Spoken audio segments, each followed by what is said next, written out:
쉬운 성경 통독 6월 11일 로마서 1, 2, 3, 4, 5, 6장 말씀. 1장. 나 바울은 사도로 부름을 받은 그리스도 예수의 종으로서 하나님의 복음을 위해 특별히 선택되었습니다. 이 복음은 하나님께서 오래전에 예언자들을 통해 성경에 약속하신 그리스도 예수에 대한 소식입니다. 하나님의 아들이신 그분은 인간의 족보로는 다윗의 후손으로 태어나셨습니다. 그러나 성결하게 하는 영으로는 죽은 자들 가운데서 부활하심으로써 능력 있는 하나님의 아들로 선언되셨습니다. 이분이 바로 우리 주 예수 그리스도이십니다. 그분을 통해 우리는 은혜와 사도의 직분을 얻었습니다. 우리가 해야 할 일은 모든 이방인들을 불러 주 예수 그리스도의 이름을 믿고 순종하게 하는 것입니다. 여러분도 그들과 함께 부르심을 받아 예수 그리스도의 사람이 되었습니다. 하나님의 사랑을 받아 성도로 부름을 받게 된 로마에 있는 모든 분들에게 하나님 우리 아버지와 주 예수 그리스도께서 은혜와 평강을 내리시기를 바랍니다. 먼저 예수 그리스도를 통해 나의 하나님께 감사합니다. 이는 여러분의 믿음이 온 세상에 널리 알려졌기 때문입니다. 나는 하나님의 아들에 관한 복음을 전할 때마다 기도 중에 늘 여러분을 생각하고 있었습니다. 내가 전심으로 섬기는 하나님께서 나의 증인이 되십니다. 지금 나는 하나님의 뜻이라면 여러분에게 갈 수 있는 길이 열리기를 기도합니다. 내가 여러분을 간절히 보고 싶어하는 까닭은 성령께서 주시는 선물을 나누어 주어 여러분을 강하게 하기 위함입니다. 이것은 여러분과 내가 각 사람의 믿음으로 서로 위로를 받고자 하는 데 있습니다. 형제 자매 여러분, 내가 여러 번 여러분에게 갈 계획을 세웠으나 뜻대로 되지 못했다는 것을 아시기 바랍니다. 그것은 다른 이방인들 사이에서 믿는 자들을 얻은 것처럼 여러분 중에서도 어떤 열매를 얻고 싶었기 때문입니다. 나는 그리스인이든지 미개인이든지 지식인이든지 문맹인이든지 가리지 않고 어느 누구에게나 복음을 전할 책임이 있습니다. 그래서 로마에 있는 여러분에게도 복음을 전하기를 간절히 바라는 것입니다. 나는 복음을 부끄러워하지 않습니다. 그것은 이 복음이 유대인으로부터 시작해서 이방인들에 이르기까지 모든 믿는 사람을 구원에 이르게 하는 하나님의 능력이기 때문입니다. 하나님께서 주시는 의가 복음에 게시되어 있습니다. 성경에 의인은 믿음으로 인하여 살 것이다 라고 기록되어 있듯이 하나님께로부터 오는 의는 처음부터 끝까지 믿음으로 얻을 수 있는 것입니다. 하나님의 진노가 하늘로부터 나타나서 불의한 행동으로 진리를 거스르는 사람들이 행한 모든 경건치 않은 것과 불의를 치십니다. 하나님께서는 사람들에게 하나님을 알 수 있게 하셨으므로 사람들 속에 하나님을 알 만한 것이 있다는 것은 분명합니다. 세상이 창조된 이래로 하나님의 보이지 않는 성품인 그분의 영원한 능력과 신성은 그가 만드신 만물을 보고서 분명히 알 수 있게 되었습니다. 그러므로 사람들은 핑계를 댈 수 없습니다. 사람들은 하나님을 알면서도 하나님께 영광을 돌리지도 않았고 하나님께 감사하지도 않았습니다. 오히려 사람들은 헛된 것을 생각했으며 그들의 어리석은 마음은 어둠으로 가득 찼습니다. 사람들은 자기들이 지혜롭다고 생각하지만 사실은 어리석습니다. 또 사람들은 불멸의 하나님의 영광을 죽을 수밖에 없는 인간이나 새나 짐승 또는 뱀과 같은 모양으로 바꾸어 버렸습니다. 그래서 하나님께서는 사람들이 원하는 대로 죄악된 행동을 하도록 내버려 두셨습니다. 사람들은 이제 가지각색의 더러운 죄를 지어 자기들끼리 부끄러운 짓을 행하여 몸을 더럽혔습니다. 사람들은 하나님의 진리를 거짓으로 바꾸었습니다. 창조주 되신 하나님보다 지음받은 피조물들을 더 예배하고 섬겼습니다. 하나님은 영원히 찬송을 받으실 분입니다. 아멘. 이런 이유로 하나님은 사람들을 부끄러운 욕망의 노예로 살게 내버려 두셨습니다. 여자들은 남자들과의 자연스러운 성관계를 여자와 성관계를 갖는 것으로 바꾸었습니다.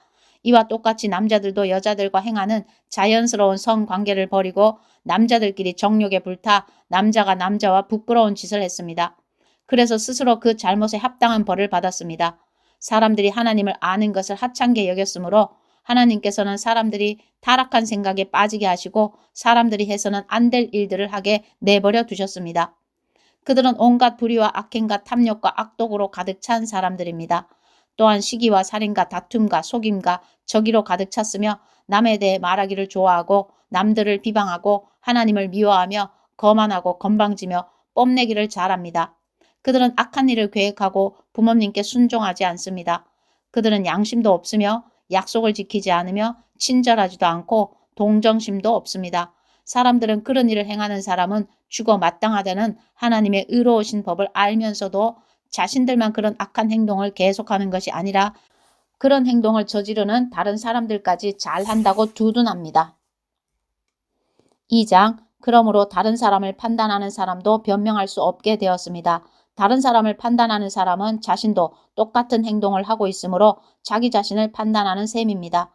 이런 일을 행하는 사람들에게 하나님께서 의로운 심판을 내리시리라는 것을 우리는 알고 있습니다.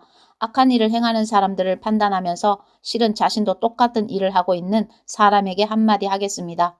그대가 혹시라도 하나님의 심판을 피할 수 있다고 생각합니까? 그렇지 않다면 하나님의 자비로우심이 여러분을 회개로 이끄신다는 것을 깨닫지 못하고 그분의 자비로우심과 넓으신 아량과 오래 참으심의 풍성함을 멸시하는 것입니까? 어리석게도 이런 사람은 완고하고 회개하지 않음으로 말미암아 하나님의 의로우신 심판이 나타나는 날에 받을 진노를 스스로 쌓고 있습니다. 하나님께서는 각 사람이 행한 그대로 갚아주실 것입니다. 인내로서 선한 일을 행하며 영광과 존귀와 영원한 것을 구하는 사람들에게는 하나님께서 영생을 주실 것입니다. 그러나 이기적인 욕심만 가득하여 진리를 거스르고 옳지 않은 것을 따르는 사람에게는 하나님께서 진노와 화를 내리실 것입니다. 악한 일을 행하는 모든 사람에게 환난과 고통이 있을 것입니다. 유대인으로부터 시작해서 이방인들에 이르기까지 그러할 것입니다. 그러나 선한 일을 행하는 모든 사람에게는 영광과 존귀와 평강이 있을 것입니다. 유대인으로부터 시작해서 이방인들에 이르기까지 그러할 것입니다. 그것은 하나님께서 모든 사람을 차별하지 않으시기 때문입니다. 율법을 모르는 사람들이 죄를 지으면 율법과 상관없이 망할 것이요 율법을 아는 사람들이 죄를 지으면 율법에 따라 심판을 받을 것입니다. 그것은 하나님 앞에서는 율법을 듣는 사람이 의로운 사람이 아니라 오직 율법을 행하는 사람이라야 의롭다고 인정받기 때문입니다. 이런 까닭에 율법을 가지고 있지 않은 이방인들이 본성에 따라서 율법이 요구하는 대로 행하였다면 그 사람은 율법을 가지고 있지 않지만 자신이 자기에게 율법이 되는 것입니다. 이런 사람들은 율법이 요구하는 것이 그들 마음속에 새겨져 있는 것을 보여주며 그들의 양심이 그것을 증언하고 그들의 생각이 그들의 잘못을 고소하기도 하며 그들 자신을 변명하기도 합니다. 이 모든 일은 내가 전파한 복음대로 하나님께서 예수 그리스도를 통해 사람들의 비밀스러운 삶들을 심판하실 때 일어날 것입니다. 자신을 유대인이라 부르는 여러분은 어떠합니까? 여러분은 모세의 율법을 의지하며 하나님과 사귄다고 자랑합니다. 여러분은 하나님의 뜻이 무엇인지도 알며 율법을 배웠기 때문에 무엇이 옳은지도 분별할 수 있습니다. 여러분은 스스로가 앞 못 보는 사람의 인도자여 어둠 속에 있는 사람의 빛이라고 확신하고 있습니다. 또 율법에서 지식과 진리의 근본을 터득했다고 하면서 여러분 자신을 어리석은 사람의 교사여 어린아이의 선생이라고 생각합니다. 그러는 여러분이 다른 사람은 가르치면서 왜 여러분 자신은 가르치지 않습니까?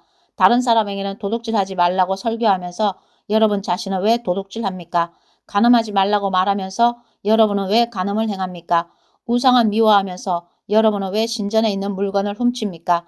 율법이 있다고 자랑하면서도 그 율법을 지키지 않음으로써 하나님을 욕되게 하는 까닭은 또 무엇입니까?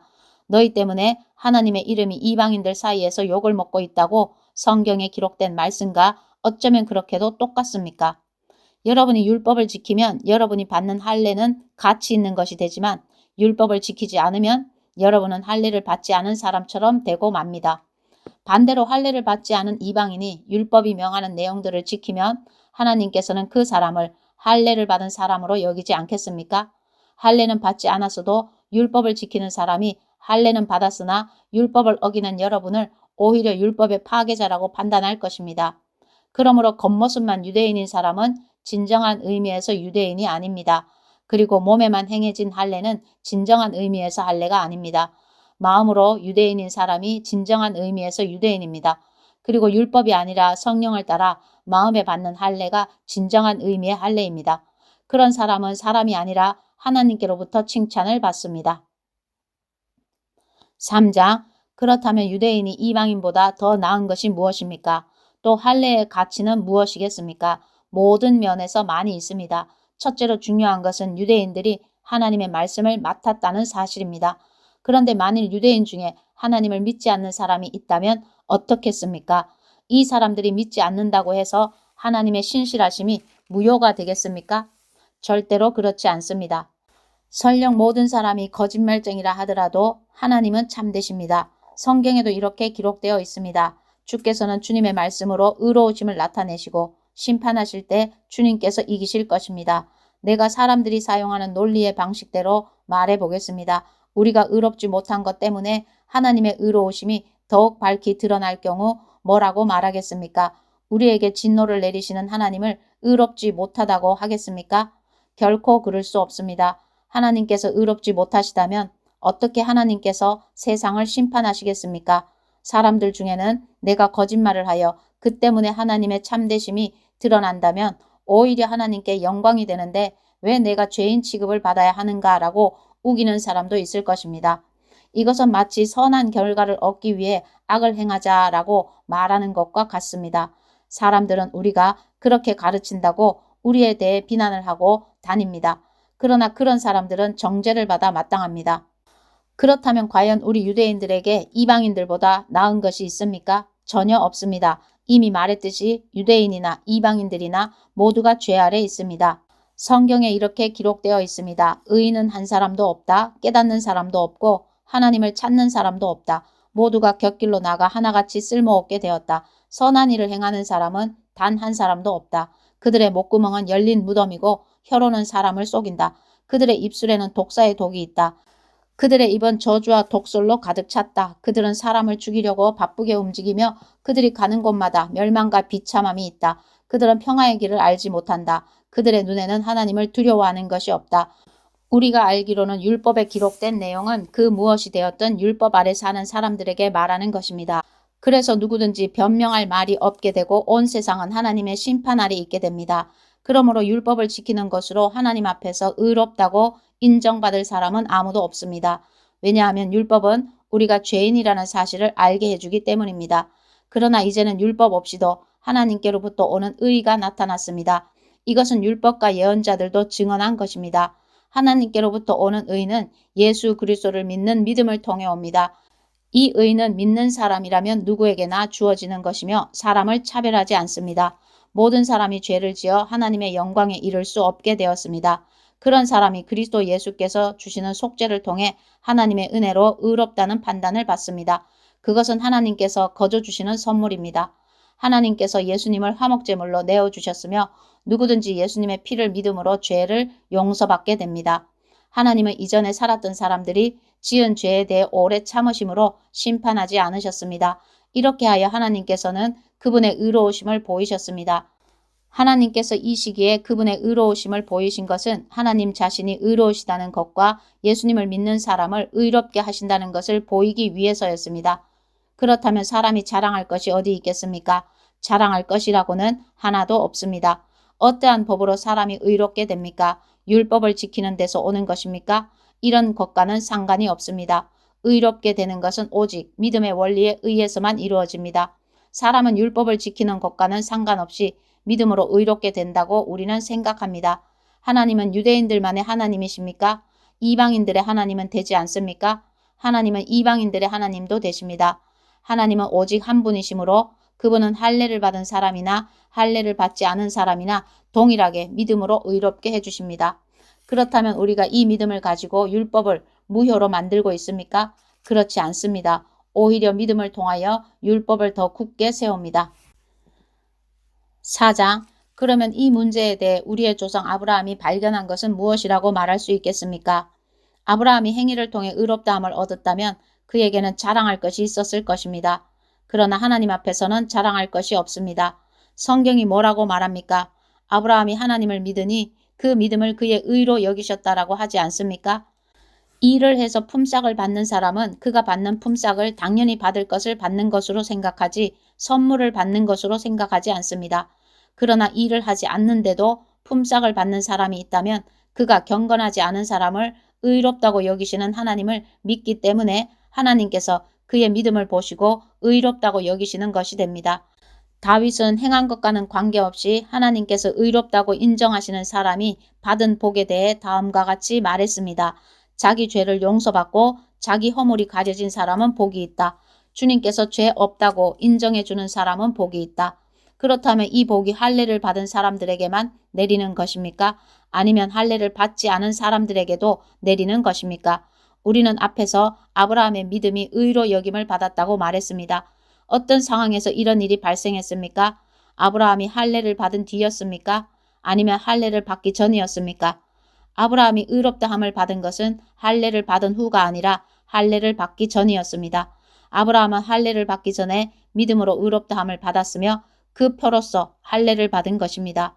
그러므로 아브라함은 할례를 받지 않고도 하나님을 믿는 모든 사람들이 의롭다 여김을 받을 수 있도록 모든 믿는 사람의 조상이 되었습니다. 또한 아브라함은 할례 받은 자의 조상이기도 합니다. 이 말은 그가 할례 받은 사람들 뿐만 아니라 우리 조상 아브라함이 할례를 받기 전에 가졌던 믿음의 발자취를 따라가는 사람들의 조상도 된다는 의미입니다. 하나님께서 아브라함과 그의 후손에게 그들이 세상을 물려받을 상속자가 되리라고 하신 약속은 율법을 통해 온 것이 아니라 믿음으로 인한 의를 통해 주신 약속입니다. 만일 율법을 지키는 사람이 상속자가 된다면 믿음은 쓸모가 없어지고 약속도 무용지물이 되고 말 것입니다. 율법은 하나님의 진노를 야기하지만 율법이 없다면 율법을 범하는 일도 없을 것입니다. 그러므로 하나님의 약속은 믿음을 통해 주어집니다. 이렇게 하신 것은 하나님께서 아브라함의 모든 자손에게 약속을 은혜로 주시기 위해서입니다. 모세의 율법 아래 사는 사람뿐만 아니라 우리 모두의 조상 아브라함처럼 믿음으로 사는 사람들 전부가 아브라함의 자손이 됩니다. 성경에 내가 너를 많은 민족의 조상으로 삼았다고 기록되어 있는 것처럼 아브라함은 그가 믿은 하나님, 곧 죽은 사람도 살리시며 없는 것도 있게 하시는 하나님을 믿었습니다. 아브라함은 소망이 전혀 없었지만 하나님께서 내 자손이 이와 같이 많아질 것이다 라고 말씀하신 대로 자기가 많은 민족의 조상이 될 것을 믿고 소망하였습니다. 아브라함은 100살이나 되어 거의 죽은 사람이나 다름없게 되었고 사라도 나이가 많아 아기를 낳을 수 없다는 것을 알았지만 하나님을 믿는 믿음이 약해지지 않았습니다. 그는 하나님의 약속에 대해 불신하거나 의심하지 않고 오히려 그 약속을 굳게 믿어 하나님께 영광을 돌렸습니다. 아브라함은 하나님께서 친히 약속하신 것을 이루실 능력이 있다는 것을 확신했습니다. 이것이 바로 하나님께서 그 믿음을 그의 의로 여기셨다라고 말씀하신 이유입니다. 그의 의로 여기셨다는 말은 아브라함만을 위해 기록된 것이 아닙니다. 그 말은 우리 주 예수님을 죽은 자 가운데서 다시 살리신 분을 믿음으로 의롭다함을 얻게 될 우리를 위해서도 기록되었습니다. 예수님은 우리 죄 때문에 죽임을 당하셨고 우리를 의롭게 하시려고 다시 살아나셨습니다. 5장 우리가 믿음으로 의롭다함을 받았으므로 우리는 우리 주 예수 그리스도로 말미암아 하나님과 함께하는 평강을 누리고 있습니다. 예수 그리스도에 의해서 또 믿음으로 우리는 지금 우리가 서 있는 이 은혜의 자리에 들어와 있습니다. 그리고 하나님의 영광을 소망하며 즐거워합니다. 이뿐만 아니라 우리는 환난을 당하더라도 즐거워합니다. 그것은 환난이 인내를 낳고 또 인내는 연단된 인품을 낳고 연단된 인품은 소망을 낳는 것을 알기 때문입니다. 이 소망은 절대로 우리의 기대를 저버리지 않습니다. 그것은 하나님께서 우리에게 주신 성령을 통해 우리 마음에 하나님의 사랑을 부어주셨기 때문입니다. 우리가 아직 연약할 때에 그리스도께서 시적절할 때에 경건하지 않은 사람들을 위해 죽으셨습니다. 의인을 위해 죽는 사람은 거의 없습니다. 간혹 선한 사람을 위해 죽었다고 나서는 사람이 있을런지는 모르겠습니다. 그런데 그리스도께서는 우리가 아직 죄인 되었을 때에 우리를 위해 죽으셨습니다. 이것으로써 하나님께서는 우리를 향한 그분의 사랑을 나타내셨습니다. 그러므로 우리는 그리스도의 피로 말미암아 의롭다함을 얻었으므로 우리가 그리스도를 통해 하나님의 진노로부터 구원을 받을 것은 더욱 확실합니다. 우리가 하나님과 원수가 되었을 때도 그리스도의 죽음을 통해 하나님과 화해하게 되었다면 이렇게 하나님과 화목을 누리고 있는 사람들이 그분의 생명으로 말미암아 구원을 받게 될 것은 더욱 확실합니다. 이뿐만 아니라 우리는 이제 우리 주 예수 그리스도를 통해 하나님 안에서 즐거워합니다. 예수 그리스도로 말미암아 이제 우리는 하나님과 화해하게 되었습니다. 그러므로 한 사람을 통해 죄가 세상에 들어왔고 그 죄를 통해 사망이 들어온 것처럼 모든 사람이 죄를 지었으므로 사망이 모든 사람에게 이르렀습니다. 하나님께서 율법을 주시기 전에도 죄가 세상에 있었지만 율법이 없을 때에는 죄를 죄로 여기지 않았습니다. 그러나 사망은 아담 시대부터 모세 시대에 이르기까지 심지어 아담이 지은 죄와 똑같은 죄를 짓지 않은 사람들마저 지배하였습니다. 아담은 장차 오실 분의 모형입니다. 하지만 하나님께서 주시는 은혜는 아담이 지은 죄와 비교가 되지 않습니다. 많은 사람이 그 한 사람의 죄 때문에 죽었다면 한 사람 예수 그리스도의 은혜로 인한 하나님의 은혜와 선물은 많은 사람에게 더욱 넘쳤습니다. 또한 하나님의 선물과 아담의 죄는 차이가 있습니다. 한 사람의 죄 때문에 심판이 오게 되고 모든 사람을 정죄에 이르게 했으나 하나님의 은혜의 선물은 많은 범죄 때문에 오게 되어 많은 사람에게 의롭다함을 받게 하였습니다. 한 사람의 죄로 말미암아 사망이 왕노릇하였다면 하나님의 넘치는 은혜와 의롭다고 여기시는 선물을 받는 사람들은 한 분 예수 그리스도를 통해 참 생명 안에서 더더욱 왕노릇하게 될 것입니다. 그러므로 한 사람의 범죄 때문에 모든 사람이 죄인이 되었지만 한 사람의 의로운 행동 때문에 모든 사람에게 생명을 낳게 하는 의로움이 발생했습니다. 한 사람의 불순종으로 많은 사람이 죄인이 되었듯이 한 사람의 순종으로 많은 사람이 의인이 될 것입니다. 율법은 범죄를 증가시키려고 들어왔습니다. 그러나 죄가 많아진 곳에 하나님의 은혜가 더욱 넘치게 되었습니다. 죄가 사망 안에서 왕노릇하였듯이 은혜는 의를 통해 우리 주 예수 그리스도로 말미암아 영생을 얻게 하기 위해 왕노릇할 것입니다. 6장 그러면 우리가 무슨 말을 더하겠습니까? 은혜를 더하게 하려고 계속 죄를 지어야 하겠습니까? 절대로 그럴 수 없습니다. 죄에 대하여 죽은 우리가 어떻게 죄 가운데서 살 수 있겠습니까? 여러분은 우리가 그리스도 예수와 연합하는 세례를 받았을 때에 그분의 죽음과 연합하는 세례를 받았다는 사실을 알지 못합니까? 그러므로 우리가 죽음에 이르는 세례를 받음으로 그리스도와 함께 묻힌 것은 그리스도께서 아버지의 영광으로 죽은 자들 가운데서 살아나신 것처럼 우리도 새 생명 가운데서 살기 위함입니다.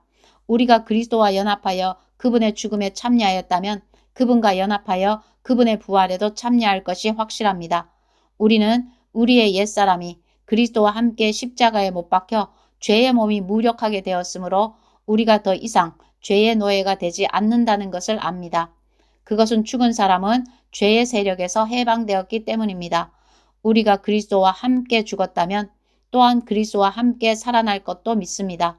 그리스도께서는 죽은 자들 가운데서 살아나셨기에 다시는 죽는 일이 없어 죽음이 그분을 지배하지 못한다는 것을 우리는 압니다. 그리스도께서 죽으신 것은 죄에 대해서 단번에 죽으신 것이며 그리스도께서 다시 살아나신 것은 하나님께 대하여 살아나신 것입니다. 이와 같이 여러분도 여러분 자신을 죄에 대해서는 죽은 사람으로 하나님께 대해서는 그리스도 예수 안에서 살아있는 사람으로 생각하십시오. 그러므로 죽게 될 여러분의 몸에 죄가 왕노릇하여 몸의 욕심을 따라 살지 않도록 하십시오. 또한 여러분의 몸을 불의를 행하는 도구로 죄에게 내어주지 말고 죽은 자들 가운데에서 살아난 자들답게 여러분의 몸을 의를 행하는 도구로 여러분 자신을 하나님께 드리십시오. 여러분은 율법 아래 있지 않고 은혜 아래 있으므로 죄가 여러분에게 왕노릇할 수가 없습니다. 그러면 어떻게 해야 하겠습니까? 우리가 율법 아래 있지 않고 은혜 아래 있다고 해서 죄를 짓자는 말입니까? 절대로 그럴 수는 없습니다. 여러분이 어떤 사람에게 복종하여 여러분 자신을 그 사람에게 바치면 여러분은 그 사람의 종이 된다는 것을 알지 못하십니까? 여러분은 죽음에 이르는 죄의 종이 될 수도 있고 의에 이르는 순종의 종이 될 수도 있습니다. 그러나 하나님께 감사할 것이 있습니다. 여러분이 전에는 죄의 종이었으나 전수받은 가르침에 본해 전심을 다해 복종함으로써 죄로부터 해방되어 의의 종이 되었습니다. 여러분의 육신이 연약하기 때문에 일상적인 말로 예를 들어 말하겠습니다. 여러분이 전에는 여러분의 몸을 더러움과 불법의 종으로 들여 불법을 행했습니다. 그러나 이제는 여러분의 몸을 의의 종으로 들여 거룩함에 이르십시오. 전에 여러분이 죄의 종이었을 때는 의의 다스림을 받지 않았습니다. 그때 여러분이 얻은 열매는 무엇입니까? 지금에 와서 부끄러워하는 그 일들의 마지막은 사망이었습니다. 그러나 이제는 여러분이 죄에서 해방되어 하나님의 종이 되었습니다. 그리하여 거룩함에 이르는 열매를 맺고 있습니다. 그 일의 마지막은 영생입니다. 죄의 대가는 죽음이지만 하나님의 선물은 우리 주 예수 그리스도 안에 있는 영생입니다. 아멘.